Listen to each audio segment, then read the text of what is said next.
बातमी आहे नारायणगाव येथून।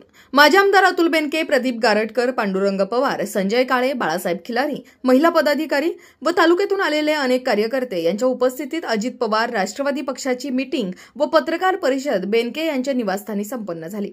10 जूनला अजित पवार पक्षाचा वर्धापन दिन सोहळा पुणे बालेवाडी येथे उपमुख्यमंत्री अजित पवार, अनेक माननीय मंत्री महोदय, पक्षाचे आमदार, सर्व पदाधिकारी व कार्यकर्ते यांच्या उपस्थितीत संपन्न होणार आहे व याचे योग्य नियोजन करण्यासाठी तालुक्यातील सर्व पदाधिकारी व कार्यकर्त्यांची मीटिंग बेनके यांच्या निवासस्थानी भरवण्यात आली होती। तालुक्यातून जवळजवळ 2,500 कार्यकर्ते नेण्याचा मानस यावेळी बेनके यांनी बोलून दाखवला। यावेळी जिल्हा कार्याध्यक्ष प्रदीप गारटकर यांनी पक्षाचे पदाधिकारी व कार्यकर्ते यांना अनेक विषयावर यावेळी मार्गदर्शन केले। तसेच अनेक मान्यवर व्यक्तींचा यावेळी पुष्पगुच्छ देऊन सत्कार करण्यात आला। पक्षाची मीटिंग झाल्यानंतर पत्रकार परिषदही यावेळी घेण्यात आली। यावेळी पांडुरंग पवार व माजी आमदार अतुल बेनके यांनीही पत्रकारांच्या अनेक प्रश्नांना योग्य अशी उत्तरे यावेळी दिली। याच बातमीचा प्रत्यक्षदर्शी आढावा घेतलाय आमचे ओझर प्रतिनिधी मंगेश शेळके यांनी। पाहुयात। जुन्नर तालुक्याचे भाग्यविधाते स्वर्गीय नामदार वल्लभशेठ बेनके साहेबांच्या निवासस्थानी जुन्नर तालुका राष्ट्रवादी काँग्रेस पक्षाची बैठक नुकतीच संपन्न झालेली आहे। या बैठकीला मार्गदर्शन करण्यासाठी पुणे जिल्हा राष्ट्रवादी काँग्रेस पक्षाचे अध्यक्ष आदरणीय प्रदीप दादा गारटकर, पुणे जिल्हा युवक राष्ट्रवादी काँग्रेस पक्षाचे अध्यक्ष अण्णा महाडिक, पुणे जिल्हा युवती महिला राष्ट्रवादी काँग्रेस पक्षाच्या अध्यक्षा पायलताई दोनकर, त्याचबरोबर सामाजिक न्याय विभागाचे पुणे जिल्हा राष्ट्रवादी काँग्रेस पक्षाचे अध्यक्ष सुहास गरुड, आपल्या जुन्नर तालुक्याचे आपले सर्वांचे आवडते नेते आदरणीय अतुल शेठ बेनके साहेब, आदरणीय संजयराव काळे साहेब, गणपतरावजी फुलवडे साहेब, सुप्रियाताई लेंडे, बाळासाहेब खिलारी, त्याचबरोबर आमचे पापा खोत, त्याचबरोबर अतुलजी भांबेरे, त्याचबरोबर अजूनही तालुक्यामधले विविध संस्थांचे सर्व आजी माजी पदाधिकारी राष्ट्रवादी काँग्रेस पक्षाचे प्रमुख नेते या ठिकाणी उपस्थित होते। आणि या मीटिंगमध्ये जुन्नर तालुका राष्ट्रवादी काँग्रेस पक्ष हा पहिल्यापासून आदरणीय वल्लभशेठ बेनके साहेबांच्या नेतृत्वाखाली एक संघ असलेला हा पक्ष आहे। आपण जिल्ह्याचा जर विचार केला तर बारामती आणि आंबेगावच्या नंतर राष्ट्रवादी काँग्रेस पक्ष एक संघ असणारा हा जुन्नर तालुका या पक्षाची आणि बैठक संपन्न या ठिकाणी झालेली आहे। पक्ष नोंदणीचा विषय त्या ठिकाणी सभासद नोंदणीचा विषय पहिल्यांदा चर्चेमध्ये आला। तालुक्याला जी पुस्तकं आम्हाला नोंदणीसाठी मिळालेली आहेत त्या नोंदणीचं सुद्धा आमचं युद्ध पातळीवरती त्या ठिकाणी काम चालू आहे। त्याचबरोबर स्वर्गीय वल्लभशेठ बेनके साहेबांचा जयंती ही 23 जूनला आपल्या तालुक्यामध्ये त्या ठिकाणी आपण संपन्न करणार आहोत। बेनके साहेबांनी स्थापन केलेल्या जुन्नर तालुका औद्योगिक वसाहतीमध्ये सकाळी 10 वाजता बेनके साहेबांच्या जयंतीच्या निमित्तानं विविध कार्यक्रमांचं आयोजन केलेलं आहे। त्याही कार्यक्रमाला तालुक्यातल्या सर्व राष्ट्रवादी काँग्रेस पक्षाचे आणि बेनके साहेबांच्या वरती प्रेम करणारे सगळे मान्यवर प्रमुख पदाधिकारी उपस्थित राहणार आहेत। त्याचबरोबर राष्ट्रवादी काँग्रेस पक्षाची स्थापना 10 जून 1999 या दिवशी झाली आणि पक्षाचा 26वा वर्धापन दिन 10 जून 2025 या दिवशी दुपारी 2 वाजता पुणे या ठिकाणी बालेवाडीला संपन्न होणार आहे। त्या कार्यक्रमासाठी राष्ट्रवादी काँग्रेस पक्षाचे देश पातळीवरचे आणि राज्य पातळीवरचे सर्व प्रमुख नेते त्या ठिकाणी उपस्थित राहणार आहेत। त्यामध्ये आदरणीय या राज्याचे लोकप्रिय उपमुख्यमंत्री नामदार अजितदादा पवार, प्रफुल्ल पटेल, त्याचबरोबर आमचे प्रदेशाध्यक्ष सुनीलजी तटकरे साहेब, नामदार दिलीपरावजी वळसे पाटील साहेब आणि मंत्रिमंडळातील राष्ट्रवादी काँग्रेस पक्षाचे सर्व मंत्री, सर्व आमदार, माजी आमदार, सर्व पक्षाचे पदाधिकारी असे जवळपास महाराष्ट्रातून 30 ते 40 हजार प्रमुख कार्यकर्ते बालेवाडीला उपस्थित राहणार आहेत। त्याही कार्यक्रमाचं निमंत्रण तालुक्याच्या आम्ही सर्व कार्यकर्त्यांना सांगितलेलं आहे आणि जुन्नर तालुक्यातून जवळपास 2,500 प्रमुख कार्यकर्ते आम्ही त्या ठिकाणी त्या कार्यक्रमाला जाणार आहोत। 10 तारखेला सकाळी 9:30 वाजता आम्ही सगळे इथं अतुलशेठ बेनके साहेबांच्या निवासस्थानी आम्ही जमणार आहोत। 10 वाजून 10 मिनिटांनी अतुलशेठ बेनके साहेबांच्या शुभ हस्ते आम्ही तिथं ध्वजारोहण करणार आणि नाश्ता करून आमचे सगळे कार्यकर्ते एकत्रितपणे पुण्याच्या त्या ठिकाणी वर्धापन दिनाच्या कार्यक्रमाला निश्चितपणे जाणार आहोत. आणि अजूनही एक गोष्ट इथं अतुल शेठ बेनके साहेबांनी आणि आमच्या जिल्हाध्यक्षांनी अधोरेखित केलेली आहे की उद्याच्या भविष्य काळामध्ये ज्या निवडणुका होणार आहेत, नगरपालिकेची निवडणूक असेल, जिल्हा परिषद निवडणूक असेल, पंचायत समितीची निवडणूक असेल, या भविष्य काळात होणाऱ्या सर्व निवडणुका राष्ट्रवादी काँग्रेस पक्ष स्वबळावर लढवणार आहे. जरी राज्यामध्ये महायुतीचं सरकार असलं तरी जुन्नर तालुक्यामध्ये या सगळ्या निवडणुका फक्त आणि फक्त राष्ट्रवादी काँग्रेस पक्षाच्या माध्यमातून त्या ठिकाणी लढवण्याचा देखील आम्ही त्या ठिकाणी निर्णय घेतलेला आहे.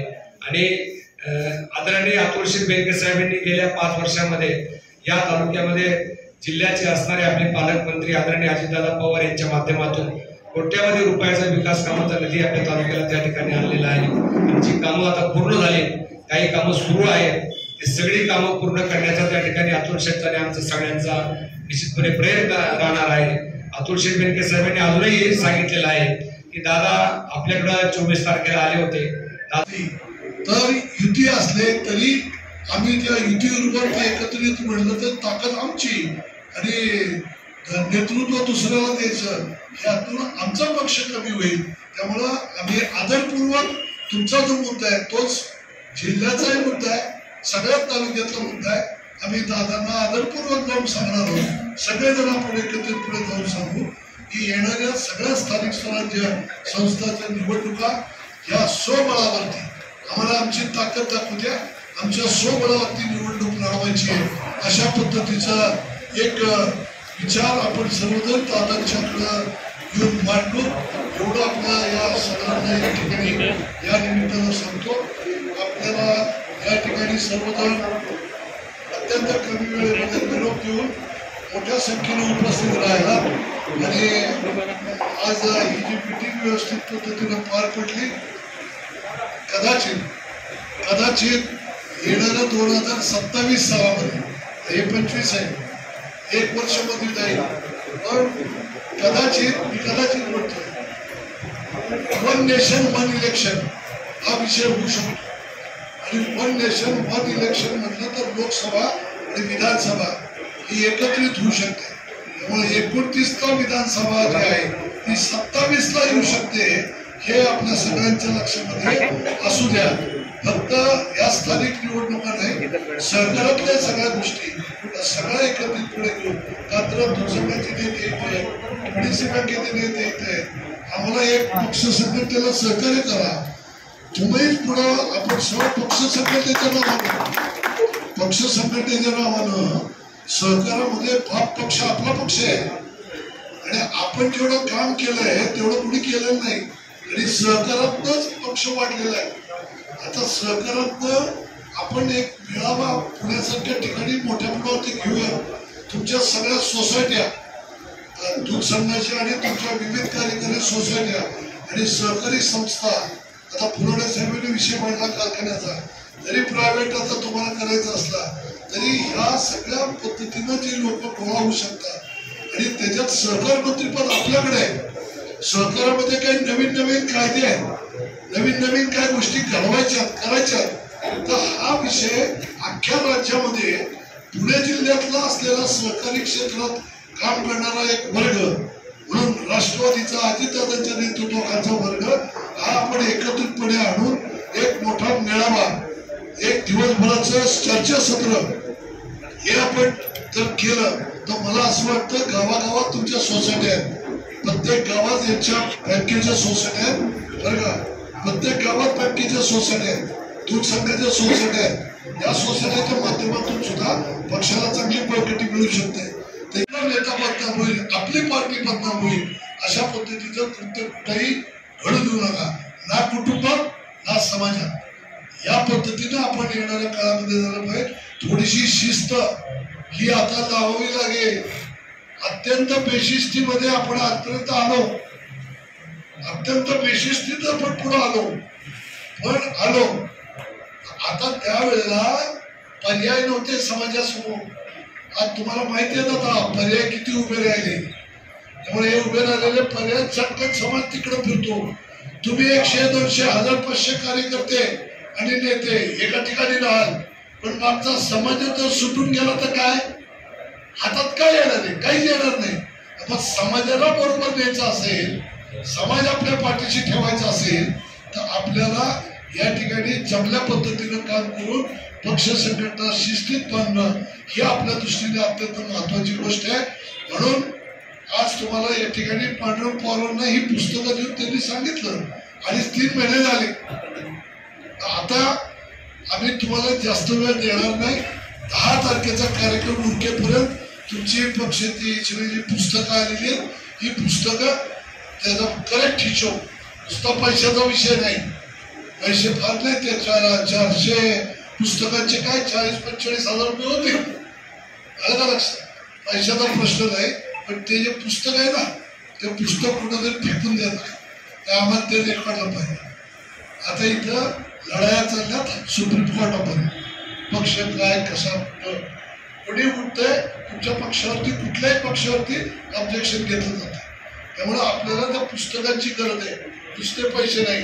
तुम्ही पुस्तक त्या प्रत्येक पुस्तकात ते पैसे गुंडाळून ते तशा पद्धतीची जमा नीट पद्धतीने करायचे आणि तालुका अध्यक्षांनी सुद्धा नीट पद्धतीनं ते सिरियल प्रमाणे बॉक्स मध्ये लावून तो बॉक्स आणि ते रक्कम त्या बॉक्स मध्ये ठेवून व्यवस्थित पद्धतीने ते आणून द्यायचे. 10 तारीख ही आता तुमच्या दृष्टीनं शेवटची तारीख. अतुलशेठच्या साक्षीने सांगतो इथं प्रमुख नेते मंडळी सगळे आता बँकवाले बसले तर बँकवाल्यांना काय फटाफट सगळं करू शकतात, पण ते मी मनावरती घेत नाही. काय करायचं ते ह्या सगळ्यांनी आता एकत्रितपणानं हा सगळा विषय करा. 10 तारखेला पक्षाचा वर्धापन दिन मोठ्या प्रमाणावरती साजरा करायचा आहे. मी तिथं जाऊन काय होणार आहे असा विचार करू नका. तुम्ही तिथं आल्यानं फरक पडणार, संख्या वाढणार आहे. संख्या वाढली तर सगळ्या राज्यभर मेसेज जाणार आहे. एक मोठा मेळावा झाला आणि किती कुणी अजितदादांनी राष्ट्रवादीला टार्गेट करण्याचा प्रयत्न केला तर राष्ट्रवादी ही मोठीच आहे, दादाची ताकद राज्यात मोठीच आहे आणि दादाला कुणी हात लावू शकत नाही हा मेसेज जर द्यायचा असं जर तुम्हाला वाटत असेल तर तुम्ही सगळेजण त्या ठिकाणी मोठ्या संख्येने या. आपल्या नेतृत्वावर विरोधी पक्ष असतील ना तर मित्र पक्ष असतील या सगळ्यांना ते हवं असं वाटतं. पण जगामध्ये हवं असं वाटतं पंतप्रधान मोदींचं नेतृत्व आहे. त्या मोदींना सुद्धा आपल्या राज्यामध्ये आपलं हे अजितदादाचं नेतृत्व हे आपल्याकडे जवळ असावं आपल्या असं सारखं वाटतं. हे आपण बघत असतो. त्यामुळं दादांची जी तडफ आहे, कामाची जी तडफ आहे आणि त्यातून उद्याचा महाराष्ट्र घडत असताना उद्याचा पुणे जिल्हा आणि आपला जुन्नर तालुका हा विशेष करून घडणार आहे. अजूनही अर्धवट कामं काही काही राहिलेली असतील. ही सगळी कामं पूर्ण करण्याच्या दृष्टीनं आपल्याला जे मार्ग जातात यशाकडं, मार्ग जातात विकासाकडं, त्यामध्ये भक्कम मार्ग कुठला, जे कॉन्क्रीट मार्ग ज्याला आपण म्हणू तर तो कॉन्क्रीट मार्गामध्ये अजितदादांच्या राष्ट्रवादीचा आहे. त्याच मार्गावर तुम्हाला तुमच्या सर्व अपेक्षा, तालुक्याच्या, कुटुंबाच्या आणि व्यक्तीच्या सर्व अपेक्षा लवकरात लवकर पूर्ण करण्याचा तो मार्ग आहे. तो मार्ग आपण सगळ्यांनी आक्रमण पाहिजे आणि आपल्याबरोबर इतरही सगळ्या लोकांना जे आज विरोधात गेले त्यांनाही बरोबर घेतलं पाहिजे. मी आता जिल्ह्यात फिरत असताना मला एक गोष्ट लक्षात येते की ज्यांनी ज्यांनी आपल्याला विधानसभेला विरोध केला यातली बरीचशी मंडळी आता दादांच्याकडे जात आहेत, काही नेत्यांच्याकडे जात आहेत, तुमच्याकडेही येत आहेत, आमच्याकडेही येत आहेत. आता ह्या फ्रंटल सेटच्या लोकांना सुद्धा तालुका अध्यक्ष नाही मला सांगायचं, तुम्हाला हे सांगायचं अध्यक्ष ज्याला कामाची हौस आहे त्यालाच पद द्या. आताच्या या क्षणाला ती बरखास्त करा. जे कोणी येत नसतील बघत नसतील बरखास्त करा. ते आमचं घरचं काम करताय का? ते सुद्धा एक स्टेज आहे, महत्वाचं आहे. तो प्रत्येकाला संधी मिळत नाही.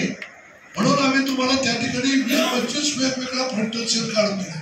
शेतकऱ्यांच्यासाठी दिल्या, कारखानदारांसाठी वेगळ्या दिल्या, उद्योगधंदेवाल्या व्यापाऱ्यांच्यासाठी दिल्या, युवक युवती समाजातल्या तळागाळातल्या सगळ्या क्षेत्रातल्या लोकांना, नाट्य क्षेत्र असेल, अभिनय क्षेत्र असेल, वेगवेगळ्या आपल्याकडे सगळे आहे.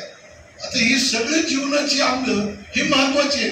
क्रीडा क्षेत्र आहे, कुठलं क्षेत्र नाही ठेवलं, सगळ्याला आपल्याकडे फंड आहे, पण काम कोणी करायचं. आता तुम्ही म्हणाला आम्हाला काही सांगितलं नाही, आम्ही नाही सांगणार. तुम्हाला तिथं प्लॅटफॉर्म ठोकून दिलाय, त्याच्यावरती बसायचं, तुम्हीच कार्यक्रम ठरवायचा, तुम्हीच त्या ठिकाणी कुणाला बोलवायचं नाही ठरवायचं.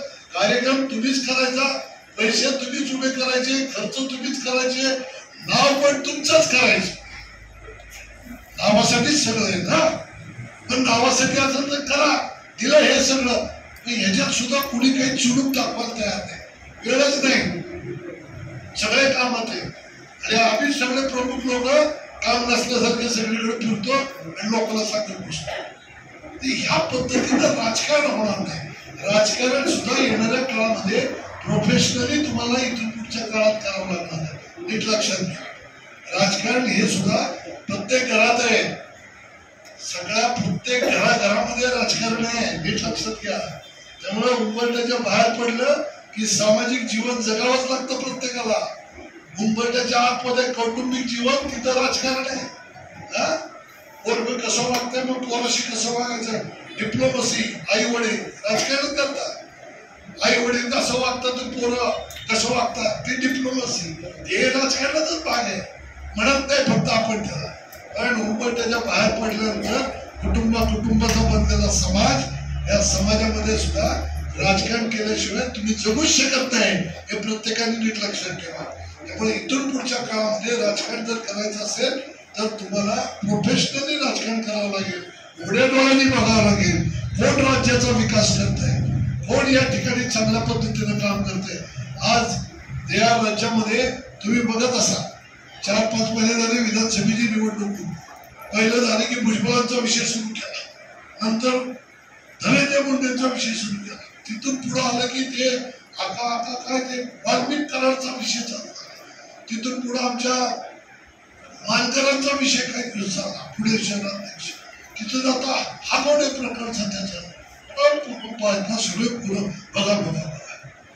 आता काय दिसतंय तुम्हाला, जे प्रकरण आहे त्याविषयी मी बोलत नाही. आता तुम्हाला मीडिया काय करतोय, मीडिया आमचे मित्र पक्ष आणि आमचे शत्रू पक्ष एकत्रितपणे येऊन फक्त आणि फक्त अजितदादाला टार्गेट करण्याचा कार्यक्रम या ठिकाणी चाललेला आहे. येते का लक्षात तुमच्या? हे का तर सगळ्याच मित्र पक्ष आणि विरोधी पक्षाला माहितीये एकमेव नेता आहे जो शहरी भागातही चालतो, ग्रामीण भागातही चालतो, जो शेतीतही चालतो आणि शहरातल्या प्रत्येक उद्योगात चालतो, जो पहाटे 6ला उठतो, रात्री 1ला झोपतो, परत पहाटे 6ला उठून लोकांच्या पुढे उभे असतो. तो पुण्यात असो, मुंबईत असो, नाहीतर बारामतीत असो, नाहीतर कुठल्याही खेड्यात असो, त्याच्यासमोर हजारोंची गर्दी लागते. इतर कुठल्याही पक्षाच्या कुठल्याही नेत्याच्या मागे ही गर्दी आणि या पद्धतीचा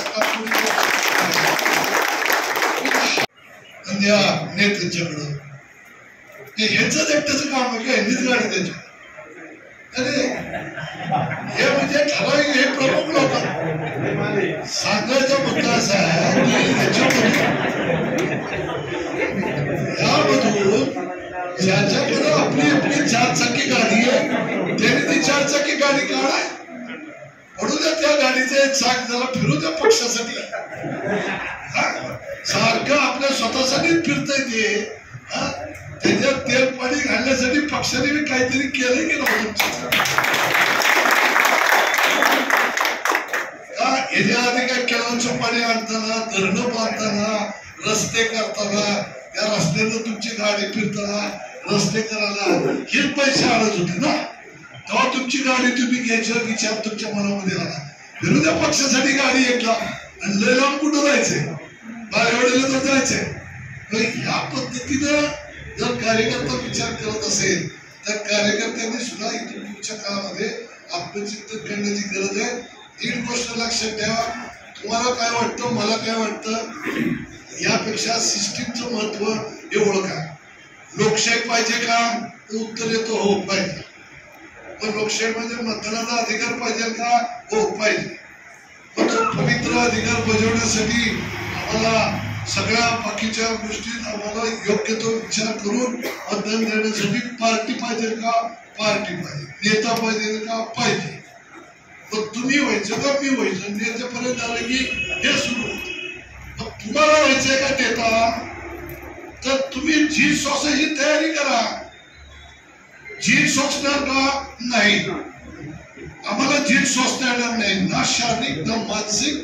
आम्ही वेळ देऊ शकत नाही. आम्ही आमचा प्रपंच मोठा करायला लागलेला आहे. समाजाचं वगैरे काय आम्हाला सांगू नका, पण आम्हाला नेता म्हणा, आम्हाला मोठं करा.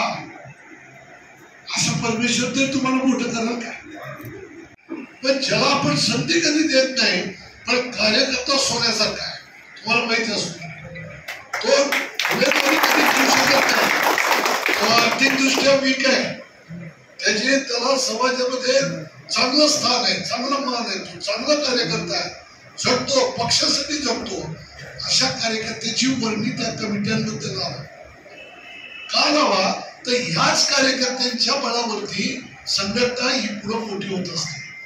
आणि संघटनेचा एक मंत्र कायम लक्षात ठेवा, संघटना ही सतत कार्यान्वित ठेवायची असते. तिला सतत कार्यक्रम द्यायचा असतो आणि तो घेतलेला कार्यक्रम हा सतत यशस्वी करण्यासाठी जी लोक धडपडतात, कॉल केला एक की इथे येतात, पुस्तकं दिली की लगेच त्या ठिकाणी दिलेली जबाबदारी पूर्ण करतात. अशा लोकांच्याकडे ही पद द्या.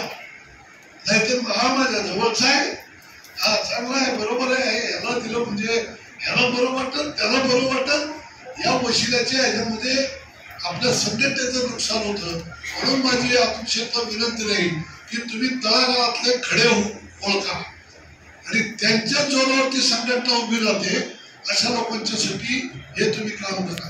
आता इथं 10 पावत्या आहेत एका पुस्तकात. आता बऱ्याचशा लोकांना माहिती त्याचं खूप सांगतो.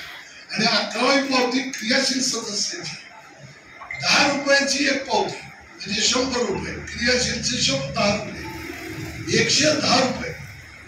110 रुपयाला एक पुस्तक.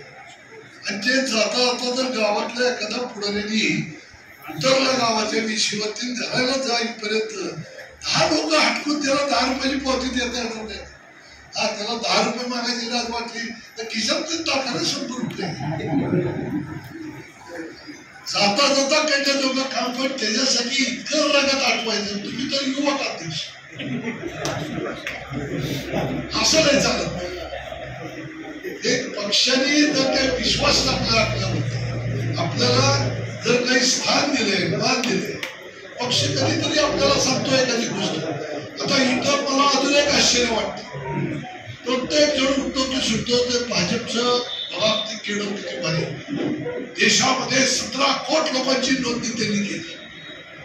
त्यांनी केली काय, त्यांच्याकडे जे काही डोसक्यात मेंदू आहे आपल्याकडे नाहीये का? आपल्याकडे पण आहे ना. वापर त्यांची इच्छाशक्ती आहे, आमची इच्छाशक्ती नाही. का तर आम्हाला फक्त आमच्या पुरता विचार करायचा माहिती. आम्हाला बाकी पक्ष संघटनेचा विचार, या समाज हिताचा विचार आम्ही करतच नाही.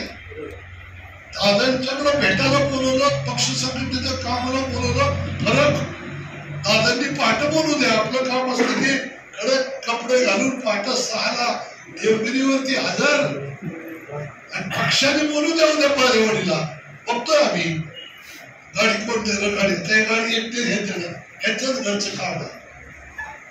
तुम्हाला काय मिळालं हा जेव्हा विचार तुमच्या मनामध्ये येतो त्यावेळेला असा पण एक मनामध्ये विचार आला की नगरपालिकेचे सदस्य किती असतील, 18 नाही तर 21, पंचायत समिती 7, जिल्हा परिषद 7 आणि पंचायत समिती 14, कारखान्याचे डायरेक्टर किती 23-25.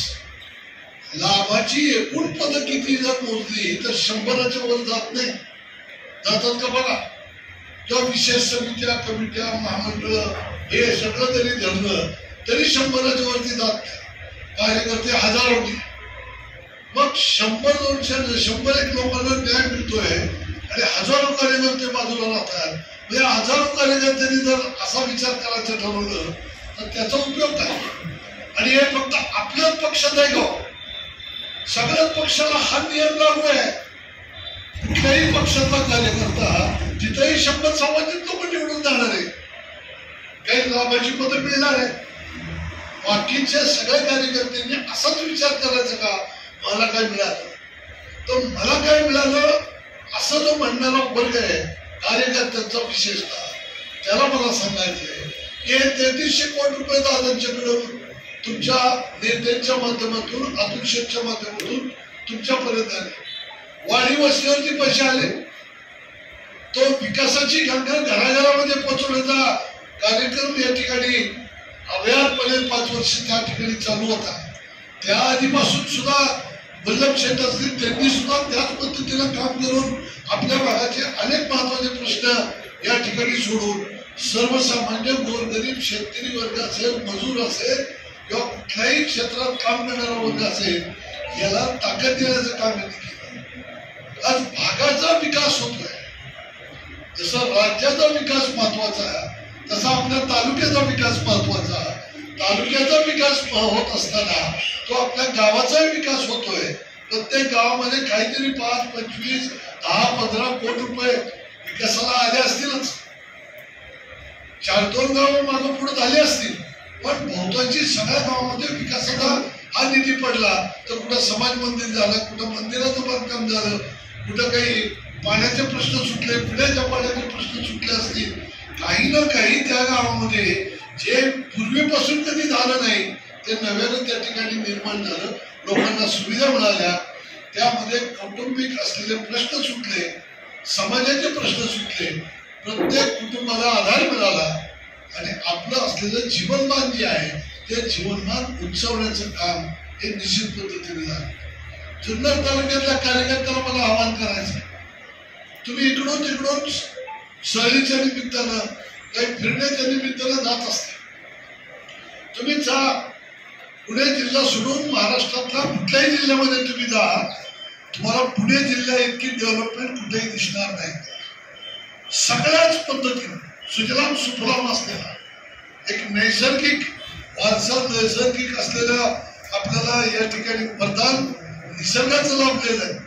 ऐतिहासिक या ठिकाणी लाभ असलेला तालुका जिल्हा या सगळ्या पद्धतीनं बघितला तर एक चांगल्या पद्धतीने उभा राहिलेला हा जिल्हा आपल्याला पाहायला. उत्कृष्ट शेती, उत्कृष्ट कारखानदारी, शैक्षणिक सुविधा, क्रीडा क्षेत्रामधलं नैपुण्य कशात कमी आहे.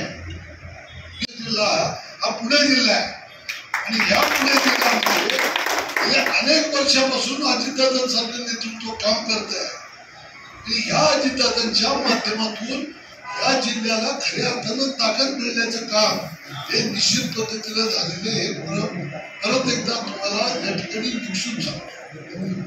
आणि मग अशा नेत्यानं तुम्ही बघा तिथं मंत्रिमंडळात बसल्यानंतर प्रत्येक वेळेला ते पुणे जिल्ह्याचा आधी विचार करत असतात आणि म्हणून हा जिल्हा सगळ्या जिल्ह्याच्या पुढं आपल्याला पाहायला मिळतो.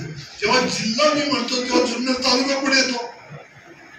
जुन्नर तालुक्यात एका सगळा विकास काय बाकीच्या तालुक्यात झाला आणि जुन्नर मागे ठेवलं असं नाही झालं.